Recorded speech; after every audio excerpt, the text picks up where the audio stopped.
Muy buenas chicos, bienvenidos a Total. El fuego real ha comenzado ya en el Gran Premio de los Estados Unidos este mismo viernes debido al formato a sprint con la clasificación corta. Una sesión marcada por la tensión donde cada pequeño ajuste, cada decisión, cada vuelta lanzada marcaba la diferencia entre el triunfo y el fracaso. No hubo margen para el error. Bajo esa tesitura, un hombre que rezuma confianza se ha vuelto a imponer. Max Verstappen, que va en serio, decidido como un cohete en la caza de los McLaren, se lleva esta mini pole, volviendo a repetir la fórmula de la revolución reciente en Red Bull. Colocan el RB21 sobre el asfalto en los entrenamientos libres y quitando algunos pequeños ajustes, la base es sólida. El coche transmite estabilidad y velocidad desde el segundo número 1. Con una herramienta afinada y una sesión donde su confianza podía marcar la diferencia, no falló el holandés, pasando contundentemente a la Q3 como era normal, era un mero trámite, y ahí realizando un intento maravilloso con especial énfasis en el primer y el tercer sector, donde voló. Dio gusto ver cómo cabalgaba la zona rápida en el estado en el que hacía vivir las gomas sin sobrecalentarlas en esos giros en apoyo finales para arrebatarle la pole provisional a los de papaya, dejándoles con la miel en los labios y cada vez más preocupados porque ya da igual el circuito o condición en el que aterricemos. Verstappen está siempre ahí. Y eso es muy peligroso. Aunque queda mucho, simplemente la sensación hace que la cosa se ponga cada vez más interesante en este campeonato. Tsunoda cayó en Q1 y a pesar de que las sensaciones fueron nefastas durante todo el día para el japonés, con trallazos en los libres 1, mucha desconfianza y un primer intento en la SQ1 pobre que ya le dejó al borde del abismo, el muro de Red Bull lo terminó de hundir sacándolo inexplicablemente en todo el barullo de tráfico y con un tiempo ajustado, lo que impidió que pasara por línea de meta con tiempo suficiente para operar el último intento. No tiene ningún tipo de sentido tomando en cuenta que Tsunoda estaba al borde del abismo, que tenía que salir cuanto antes a dar la vuelta, a dar el intento para asegurar. Bueno, sí, tiene una explicación, es que ese segundo garaje, como siempre, está dejado a su suerte. McLaren vuelve a ceder terreno frente a la alternativa en el Mundial de Pilotos en una jornada donde nunca mostraron excesivo poderío y solo Norris aguantó a duras penas el desafío que planteó Max. Estaban en un tira y afloja particular en la SQ1, en la SQ2, pero no fue suficiente para el inglés cuando llegó la SQ3, cuando había que poner toda la carne en el asador, a pesar de un intento contundente por su parte. 71 milésimas les separaron, especialmente concentradas en el primer sector, donde la confianza de Verstappen para atacar las enlazadas pasó factura, consiguiendo terminar por delante de Piastri en su batalla particular, que no estuvo desaparecido desde los libres 1, se mostraba descompasado respecto a los líderes, pudo ir limando ciertos detalles del MCL39 para lograr sentirse algo más cómodo, una mayor simbiosis, pero nunca lo logró al 100%, 3 décimas respecto a su compañero, que es un mundo cuando hemos estado acostumbrados a milésimas, a centésimas y casi 4 a la pole.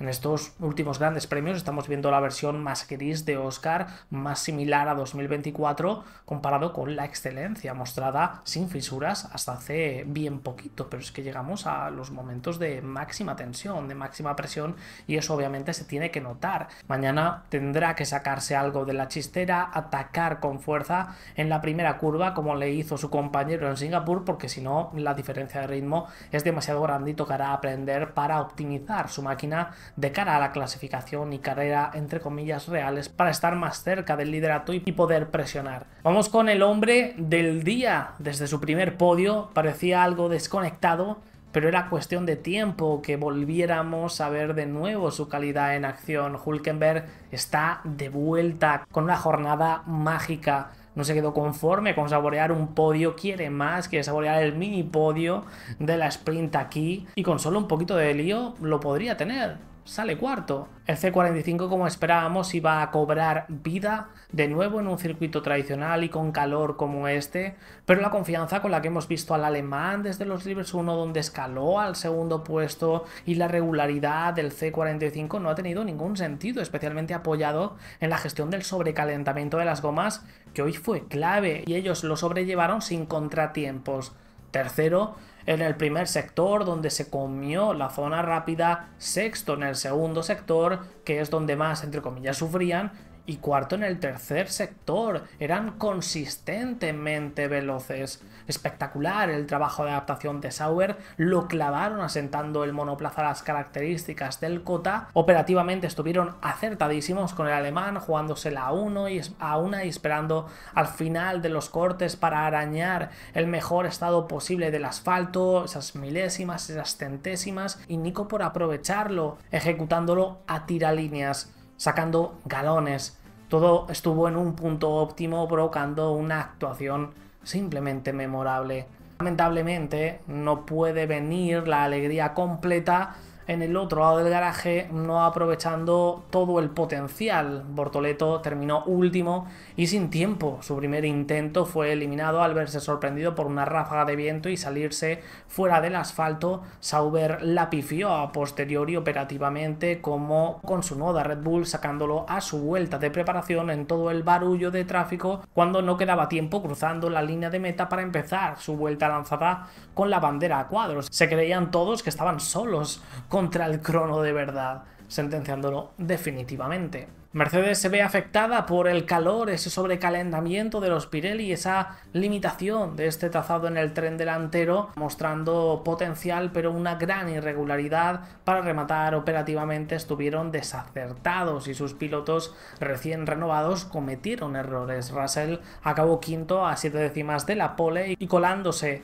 el Sauber de Hülkenberg. Entre él y los tres destacados, dos factores congestionaron sus opciones. En primer lugar, el error en la primera curva, en el intento de la SQ3, y número 2, lo temprano que lo sacaron a hacerlo en un estado subóptimo del asfalto. Ambos impidieron a George no el pelear por la pole, porque no estaba en ese lugar, no llegaba a esos estándares, pero sí hubiera superado a Hülkenberg y presionado a Piastri por el tercer puesto, con el que hubiera estado más parejo. Pero aquí cualquier pequeño fallo te sentenciaba, y Mercedes acumuló unos cuantos, no solamente en el garaje de George, sino también en el de Antonelli, que cayó eliminado en la SQ2 tras un último intento con varios fallos de bulto, cuando estaba claramente para pasar a la SQ3 y muy cercano en potencial a su compañero. Pero a Kimi le sigue costando a horrores llevarlo a la práctica. Las expectativas de Aston Martin y Fernando Alonso estaban colocadas bajas para este fin de semana. No es Austin un circuito favorable para los intereses de su monoplaza, pero el español volvió a maximizar oportunidades, sintiéndose bastante cómodo en una MR25 que llegó bien optimizado del simulador, como es habitual, dentro de las obvias limitaciones, sacando pecho curiosamente en el segundo sector, que es la zona de eficiencia aerodinámica, y aprovechando la tensión de la sesión Fernando para nutrirse, para hacerse grande, sorprendiendo a los Williams, a los Ferrari, quedándose a nada de Russell, superando al otro Mercedes. Simplemente espectacular, tomando en cuenta la debilidad de este coche para gestionar el sobrecalentamiento. También lo pudimos ver si miramos los sectores, que el más flojo precisamente es el tercero. Cuando llegan más al límite será complicado el mantener con constancia estas cotas de rendimiento, pero que le quiten lo bailado, no para demostrar que a la mínima que tiene la oportunidad, que huele sangre, remata. Lo de Stroll, un día más en la oficina, 14º, abortando el intento final de la SQ2 tras pegarle un trayazo en la MR25 en la zona rápida al sobreconducir para rascar tiempo. Vamos a hablar de la Williams, más Williams de la historia reciente de la escudería, con esa decoración que es una preciosidad también sobre el asfalto. Ojalá se la quedaran, porque impone verdaderamente. Hay que decir que les dio un pequeño impulso, colaron a sus dos coches en la Q3 con poderío más incluso del esperado, aunque no lo exprimieron del todo por errores operativos, principalmente sacarlos nada más comenzar esa sesión en el peor estado del asfalto, mandándolos al séptimo y al noveno para Sainz y Albon respectivamente. Está genial la posición, pero se podía haber sacado incluso un poquito más. Especial mención a Carlos, ya que tiene mucho mérito ese resultado, su rocosidad mostrada a terminar delante de su compañero de equipo tras perderse gran parte de los libres 1, la única sesión de pruebas de este fin de semana por problemas en su caja de cambios, pero ya es perro viejo el español y se recuperó con garra. Cuando creemos que Ferrari ha tocado fondo, siempre hay espacio para un nuevo sótano en el 2025 rojo. Deprimente jornada de los de Maranello, problemas mecánicos en el coche de Charles en los entrenamientos libres que no se lo podía creer, el coche se puede visualizar claramente desde fuera que está extremadamente levantado para evitar el roce de la plancha y su potencial descalificación después de la carrera, su losa recurrente, esta campaña que no tiene solución, lo que provoca una pérdida de efectividad aerodinámica brutal que aquí necesitas como el comer. El ritmo del SF25 con estas soluciones fue atroz y nada de potencial, de no, es que operativamente no se explotó lo que se podía ver, que no nos cuenten milongas ni Vasser ni la prensa italiana, porque eso se dice cuando se puede extraer, cuando hay posibilidades de extraerlo, pero en este caso ya ha quedado demostrado y redemostrado que es imposible, y eso que el coche está arreglado para la carrera corta y pueden ser más agresivos en este sentido. Casi caen ambos pilotos en la SQ2 y no cerraron la SQ3 porque Williams no optimizó esa Q del todo. A 9 décimas de la cabeza, queda mucho fin de semana por delante, pero el comienzo anticipa una pesadilla que puede ahondar en su crisis. Lo más destacable, por destacar algo, de nuevo Hamilton por delante de Leclerc, aunque apuntillar esos problemas en los libres 1 del Monegasco que le restó tiempo de pruebas, por ende confianza.